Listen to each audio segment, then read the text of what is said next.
মানহাদির wife যেই পরিমাণে পর্দাওয়ালী নারী, বাংলাদেশের মানুষেরা বড় অবাক হয়ে গেল। আমি চ্যালেঞ্জ দিয়েছি গতকালকে, ওসমান হাদির ওয়াইফ যেই পরিমাণে পর্দা কর্মীওয়ালী নারী, বাংলাদেশের অনেক বড় বড় বুজুর্গের বউরাও এত পরিমাণে পর্দা করতে পারে না। ওসমান হাদি তো দামি, স্বামী নামে কথা বললে আলোচনায় আসবে, আবার সিম্পেথি গ্রহণ করতে পারবে। ওসমান হাদির বউ তো চাইলে পারত, হাদির জন্য সংবাদ সম্মেলন করতে চাইলে পারত, কেউ বাধা দিত না, আসতে পারত। আবার মানুষ নেগেটিভ মন্তব্য করত না, পজিটিভই করত। পর্দা সহকারে আসতে পারত, হিজাব লাগায়, নিকাব লাগায়। এরপরও কেন আসে না? কারণ জানে রে, সবার আগে আমার আল্লাহ, সবার আগে আমার পর্দা, সবার আগে আমার হিজাব, সবার আগে আমার নিকাব।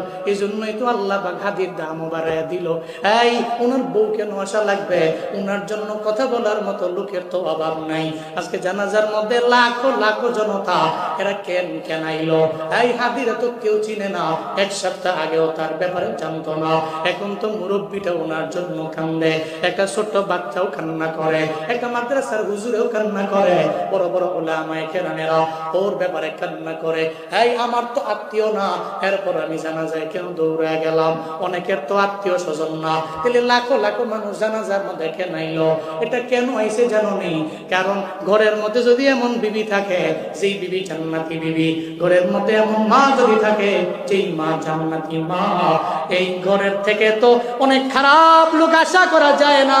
আবার যদি হাদির মতো এমন সাহসী হয় যারা শাহাদাত কামনা করে, এদের জন্যই তো লাখো লাখো মানুষেরা ভিড় জমায়। আমি আমার জীবনেও আমি এত বড় জানাজা নিজে পড়ি নাই, জানাজার মধ্যে এত লোক আমি দেখি নাই। এত লোকের সমাগম কেন হলো?